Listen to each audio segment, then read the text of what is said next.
In this video, I'm going to talk about the structure of the MEDIN guidelines. So here I have a diagram of all the different levels of metadata and how they're connected. If you're new to the MEDIN data guidelines, this might look a bit complicated and maybe a bit scary. So don't worry, I'll be breaking it down into its component parts. So hopefully by the end of this video, you'll understand all the different components and how they work together to create a dataset with complete metadata. If we strip the diagrams back to just the basics, we have general metadata, which includes survey metadata, defined as uniquely identifiable program of data collection, such as a research cruise or moored instrument deployment, and optionally project metadata, which is a collection of surveys that have been completed for a common purpose. The next level of metadata is the sample event.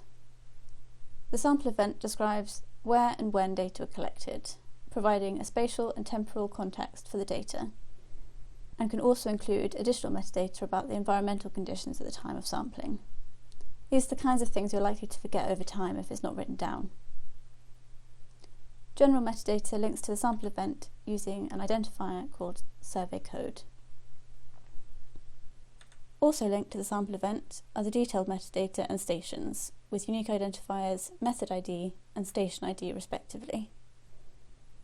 Detailed metadata relates to specific methods, including makes and models of instruments used.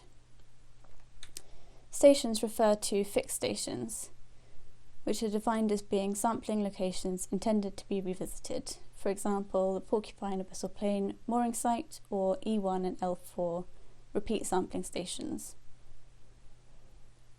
The intended position of a station and the actual sampling position may differ slightly, but this is an easy way of linking datasets together like a time series. Finally, the sample event ID links all of the metadata to the data itself. The fields provided for data are guideline specific, and sometimes there may be multiple sheets for different data types.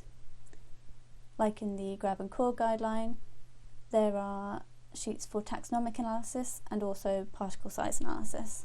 You're only expected to fill out the sheets relevant to the data you have actually collected. So if we now start adding back in some of the additional levels of metadata, starting with the survey event. A survey event is a way of grouping sample events. For example, a transect would be your survey event with quadrats as your sampling events placed along it, or a video tow as your survey event split up into video clips according to biotope boundaries. You can have stations and detailed metadata linked to either the survey event or the sample event level, or both, depending on what is most appropriate for your particular survey. In the biological guidelines, there's also an additional optional level below the data. It's common with taxonomic data to record additional attributes like biomass or length of an organism, so these can be linked using a taxon ID. The final thing to add back is the image metadata. Depending on the guideline, this may already be in the guideline as standard, but if not, the guidelines are designed to be modular, so you can mix and match bits and pieces from different guidelines as required. In the case of image metadata, you could take the image metadata and image event sheets from the image guideline and copy them into the guideline through main methodology. Image metadata includes things like the camera's make and model and settings used, and the image event relates to the image itself and where it's stored. Images can be linked to stations, sampling events, data, and attributes.